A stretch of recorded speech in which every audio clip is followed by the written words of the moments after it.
Hey everybody, welcome back to the show. This is a bonus episode of Buddha and the Slut. If you remember back to episode 4, The Piano Man Cometh, I recorded that show with my incredibly talented cousin, composer Tobias Tinker in Berlin, and guess what? That's where we are now, back in Berlin, in Charlottenburg, on Hohenzollern. I shouldn't give out your address. Maybe not. Maybe not, might not be wise. I'm here in where the magic happens, in the studio, with my cuz, to have a little fun. Today's going to be a fun experiment. Before we start that experiment, I see 2 very large German beers, and he's about to open them. That's how we roll here on Buddha and the Slut. Did you hear that? That was beer number 1. Okay, so as he's opening the... Oh, here's number 2. Yeah, that's right. That's right. Thank you, sir. And cheers. Skål. Okay, so what we're doing today. Some of you might have played this already, or you know of this story. I wrote an interactive text-only adventure. I was asked to by a client. They wanted to see a sample of how I would program one of these things in Twine with branching choices and endings. This is like old school tech stuff, Infocom, Zork level shit. And for guys like Tobias and I used to play stuff like that, it's, takes us back to our tweens. Not quite teens, but tweens. And I thought, hey, a friend of mine gave me a great idea. Thank you very much, Anita. A friend of mine gave me a great idea to do a run through of the game, which will be about 20 minutes, 25 minutes, but do it with someone who's never played the game before, giving me live answers on what choices to make. And I thought, why not do it with Tobias with a live soundtrack? So he's going to be playing on the keyboard some different synth pads. We can even give him some samples right now of, he's putting together some different sounds. I was like, oh, maybe a little Twin Peaksy, a little Doctor Who, a little Haunting Cool. See, there's a little Peaksy. That's a little Laura walking in the woods. It's a little weird Agent Cooper go.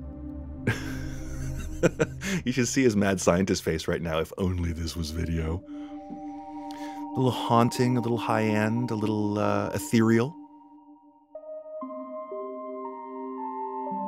That's a walk in a damp woods on a cliffside in some small town at the edge of the world. And that's where we're going with this story. This is a story I wrote called Haven, not to be confused with the TV show on the Sci-Fi Channel that was actually shot in Lunenburg, Nova Scotia. Another shout out to my home region, and Tobias's as well. So here's the thing. Here's what we're going to do. We're about to get started. I'm getting used to the reverb in my ears, which might not end up on the final record. But Tobias wanted a wet and dry mix, which just made me think of cat food. You got to go wet and dry. So here's what we're going to do. We're going to start the story. He's going to start some music, and I'm going to be reading through the story, and then I'll be reading out options to him, like on each section where he has to make choices to proceed. I'll read them out, and then he will be responding live and going, okay, I'll pick that, and then the music will shift with mood. I might give him slight signals with my face, but I will not be telling him what to choose. I'll just be indicating how the mood might shift, and everything's just going to unfold live. So, Tobias, are you ready to go? I confirm I have never heard this story before. He's never heard the story before. He might actually hate it. He might actually correct my grammar. You have no idea what's going to leave. And we'll just have beers. But either way, this should be fun. Okay, so here we go with the interactive mystery text-only short, Haven.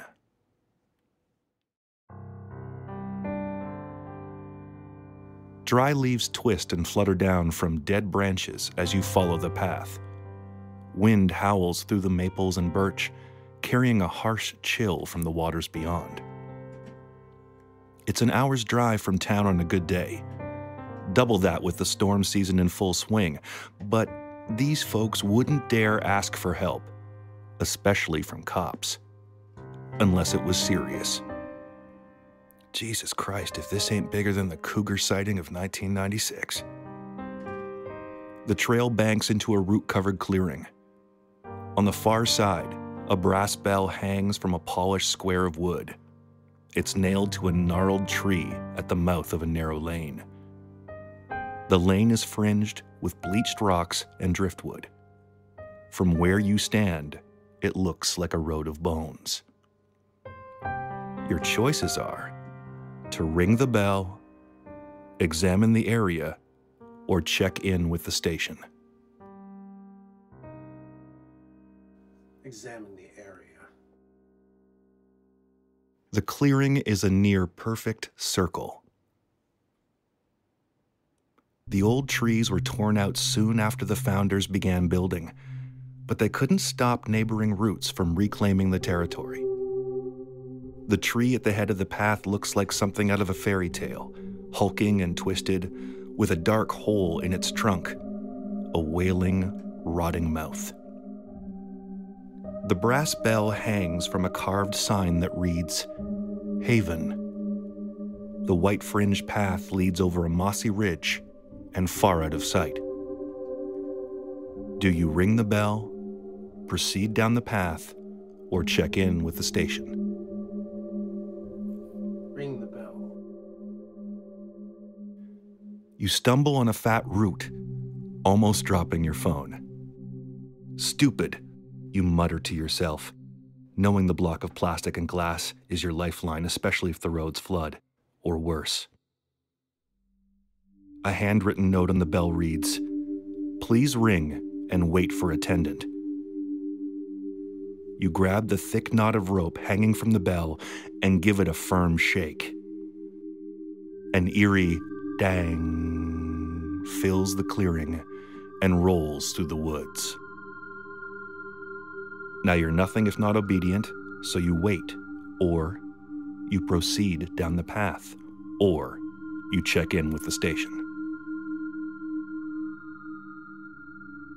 I think I'll check in with the station. With a flickering bar of signal, you text the station. Damn phones, you think as you fumble with the screen. Some days you totally get why a group like this one chose to step away from the world. A moment later, the update comes in. Mid-20s, female, nude, dental ID shortly. Skull fractures consistent with fall. Toxicology clear, probably suicide. Guess it's a spiritual thing. Do you keep waiting, or do you proceed down the path? Proceed down the path.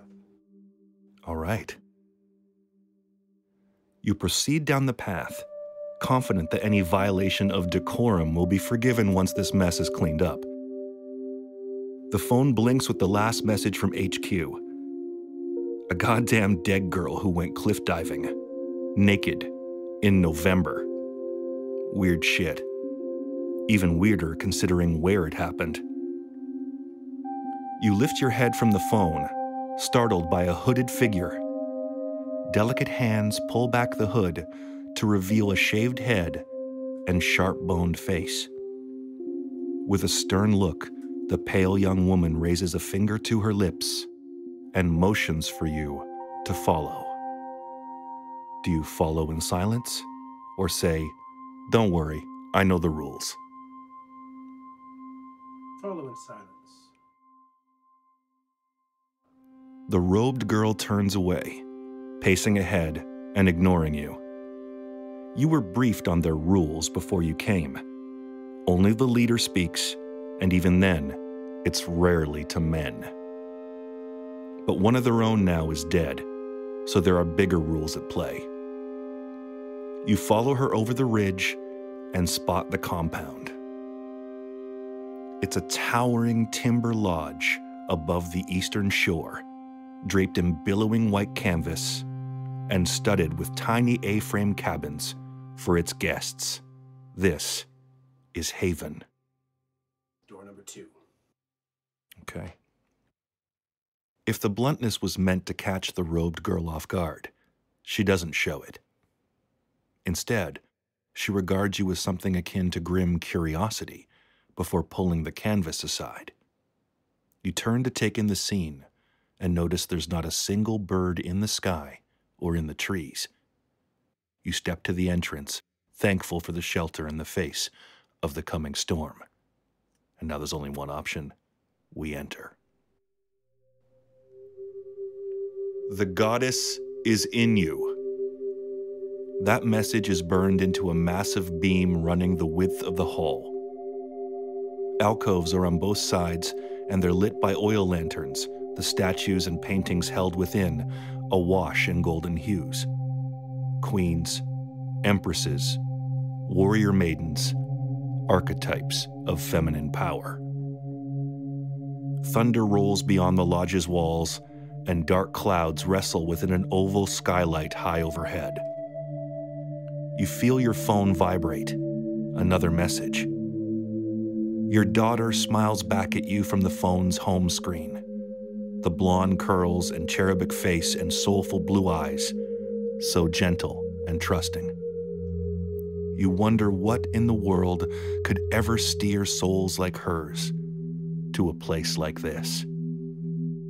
Do you stop and check your message, or ignore it and continue? Check the message. A moment, please, you say, opening your phone. The devil's work is never done, after all. It's an update from the station. Extreme storm warning. Expect floods, road closures, power outages, and comm issues. Hope you brought a blankie. The young woman stares at you, impatient or annoyed, likely both. You stuff the phone in the back of your jacket and continue to the end of the hall. Your guide reaches a stone archway at the hall's end. Others like her have gathered on a walkway above. A murder of robed crows, watching, waiting. The air feels warmer here, much warmer. But there are no signs of fire or vents or electric heat. Strange. The girl steps towards a set of rich violet curtains hanging on the far wall and parts them with one hand. She points inside with the other, waiting for you to get the hint. If you didn't know any better, you'd think this was a dare. And now you go inside. Stepping through the curtains, you're struck again by the heat, but also by the sense of smoke and lavender and spicy musk. The chamber is aglow with lantern light and candles, and the reflective glints from gold-framed mirrors and a marble fountain in the center. At the back of the room, seated tall upon a platform of dark wood and plump cushions, sits another hooded woman. It's hard to tell if she's older than the first, but from the look of the veins in her forearms and the set of her handsome jaw, she's certainly a stronger one. You clear your throat, but she doesn't flinch. Playing tough, you think, but why? Adjusting your badge and gun, you step towards the fountain and dangle a finger in the water as you speak. Now, do you say to her, "I'm Officer Gage. I'm here about the incident." "Thanks for the warm welcome, ma'am." Literally. "So, you must be the great and powerful Oz." I gotta go with the last one. Number 3 it is. You wonder if she's even seen the movie, let alone read the books. "So, the man before me has a thing for childish fantasy, does he?" the woman says, unmoved. The hood conceals most of her face, but the eyes seem to glow as they track your steps towards the platform. "Theatricality aside, it's clear I ain't in Kansas anymore," you say, unzipping your coat at the heat in the room. "I'm Officer Gage. I'm here to investigate the incident on your grounds. Just some routine questions for you, Ms. Lilith. That's how you will address me," the woman says, each word a dram of honey and disdain. She pulls back her hood to reveal a silvery mane, gold-green eyes, and impossibly smooth skin. Hers is a timeless and haunting beauty. "Lilith?" you ask. "Lilith? Isn't that Old Testament?" And you ask this, making another ripple in the fountain with your fingers. Seems I'm not the only one with a thing for fantasy. The woman takes her time scanning you from hat to boots. The faintest of smirks dances across her lips. For some reason, you think of your childhood cat stalking prey in the family barn. Prey that would inevitably end up in its belly or on your pillow. Your questions, please. And you ask her one of three things. You only help women here, correct? Number 2, what can you tell me about the girl? And number 3, who found the victim and why was she naked? What can you tell me about the girl? What can you tell me about the girl? She came to us a lifelong victim, a sad and broken thing. And yet she defended the perpetrator to the very end, made excuses for him, blamed herself, and grieved the consequences. The room dims and you think you hear whispers from behind you, from just beyond the curtains. Consequences? You ask, rubbing at your eyes to clear your vision. The phone vibrates and nearly slips from your sweat-soaked hand, but you can't take your eyes off this woman. Not yet, because something is happening. 2 more questions to ask from. Like I said, you only help women here at Haven, correct? Or, please, who found the girl, and why was she naked in the middle of November? Second question. Second one. We found her. We did. We all did. Dancing as one under the light of the full moon. The cold disappears in that sacred hour, the time to manifest one's dreams, Lilith says, sliding from her platform. Her movement is serpentine, and she holds your gaze like a cobra. A time for dreams and for letting go. Thunder shakes the hall, and the room goes dim. You're drenched in sweat now, and the air hums with electricity. Your phone vibrates again, but you ignore it, because this is too important. Because you want answers. And you ask her this. Tell me, why do you only help women here? They are the ones who need helping. Our awakening is long overdue. The time has come to fulfill a greater purpose. Lilith's voice echoes through the chamber, like waves against a distant shore. I'm guessing men aren't part of that plan, you ask. I'm afraid you had your time, officer, and the world weeps because of it. Thunder booms beyond the walls. Lilith smiles and reaches for something shiny on the dais. Shiny and sharp. No offense, she hisses. It was inevitable. The phone vibrates again. You take a step back and swipe across the screen. Your daughter's sweet smile blooms in the dark as you read the message. And now you check your phone. You take a sharp breath and squint, reading as fast as you can. Victim ID'd, Asha Volkov of Grand Creek. Father Hank found dead at home address.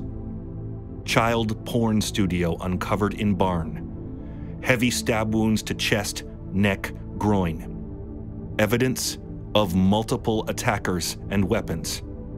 Backup delayed due to road closures. Proceed with extreme caution. Lilith circles the fountain towards you. You're a man, therefore slow by design. But it's criminal how in the dark you truly are. And the lights go out. A sickly sweet gust snuffs the candles and lanterns, leaving only the glow from the phone's screen. You freeze and hear the hush whispers closing in around you. You see her eyes, Lilith's eyes as they burn in the blackness like angry stars in a dead sky. Her voice becomes one with the whispers and the storm and the sea. What do you believe, boy? You now have 3 choices. Fire a warning shot and enforce the law. Surrender and drop your phone and gun. Charge the exit and flee the compound. What do you choose? Strangely, I'm going to drop the gun. Wait! I yield!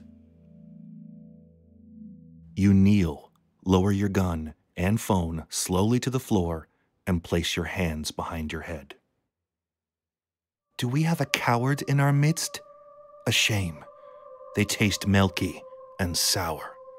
Lilith taunts, hot breath by your ear. The whispers in the dark melt into giggles. You're wrong, lady. I'm a lot of things, but I'm a man, not a coward. Which still makes me guilty in your eyes, I reckon, and I don't know what the hell you are or what the hell you're doing here. But there is one thing we agree on. What could we possibly share? I'm dying to know. You tense as cold steel slides across your face, guided by Lilith's hand. It's the blunt side, for now. I love my little girl more than anything in this wretched world. You nod towards the picture on the phone, nicking your jaw on Lilith's knife. A drop of your blood trickles down your neck, joining the tears you shed at seeing your daughter's face, perhaps for the last time. Lilith crouches beside you, hovering the knife point in front of your eyes. Choose your next words carefully, Officer Gage. And you keep speaking. If someone did something to her, like that girl's father did, I would have lost my damn mind, broken the laws of God and man, and buried him myself. Your teeth gnash, and you can't hide the wrath boiling in your eyes. Lilith twirls the blade in front of your face, arching an eyebrow. So, are you saying that you approve? That such punishments are justified? Corruption's everywhere, lady. Even here. Most townies couldn't give a shit as long as the beer money flows. And I can think of a few bad men who've got it coming. Lilith leans in close as if to kiss you, but stops just short. But you're not like them. In fact, you're offering to help, aren't you? You ask, what do you want? What we want is to be left alone, to thrive, and to feed now and then. Lilith caresses your jaw, catching a drop of your blood on her finger. She brings it to her lips and sucks it clean, gauging your reaction. Good for the skin, she coos, lips glistening. So, do we understand each other? I smell which way the wind's blowing, but you gotta give me something, you counter, trying to hold firm as your guts turn to jelly. Why did the girl have to die? Lilith's voice softens, and her gaze cools, and she lowers the knife to the floor. She chose to. She couldn't bear the shame that monster left in her, and chose to cleanse her soul in the sea. We tried everything, but the pain was too great. That's why we reported it, so she could be put to rest in your world and ours. And you reach for your phone. You nod and reach carefully for your phone. The sight of your daughter lifts your heart beyond measure. I believe you, you say. Lilith leans forward, taking your face in her hands. Her touch is impossibly tender, and her voice like warm rain. Food isn't the only thing we'll need. Haven must live on for generations. You're so lost in her eyes that it takes a few beats for the penny to drop. Are you trying to... Stammering, you turn to see the sisterhood filling the room. The women clasp hands and form a circle around you, faces ripe with mischief. Tell me, Officer Gage, Lilith purrs, bringing a pale finger to your lips. Are you married? And that's the end of the one option of Haven that keeps you alive. If you want to see the darker versions, you should go and play it yourself. You can find it on my website at brookeburgess.com or do a search for Haven Brooke Burgess on Google. It's on a bunch of text adventure sites. That was really fun. It was great having a live soundtrack to the story. Tobias had never read it, hadn't heard a thing, and we did this all live here. So we hope you enjoyed this little mini radio drama this afternoon from the heart of Berlin, and look forward to doing more in the near future. If you like interactive adventures like this and choose your own ones, make a request. Maybe I can make another one. It wasn't so hard. And if you want to hear more original music from Tobias, you need to go to tobiastinker.com and check out all his many works. He is nothing if not prolific. And that's all for now. I still have one more episode for the season, this first season of Buddha and the Slut to come. One more original story for you. Hope you're well. Take care, and auf Wiedersehen. Yeah, say something in German, Tobias, to ring us out. Oh, you did it perfectly. Auf Wiedersehen. That's it? Okay, yeah, now it's time for beer. Cheers, juice. Okay, take care, and you'll hear from us soon. Bye.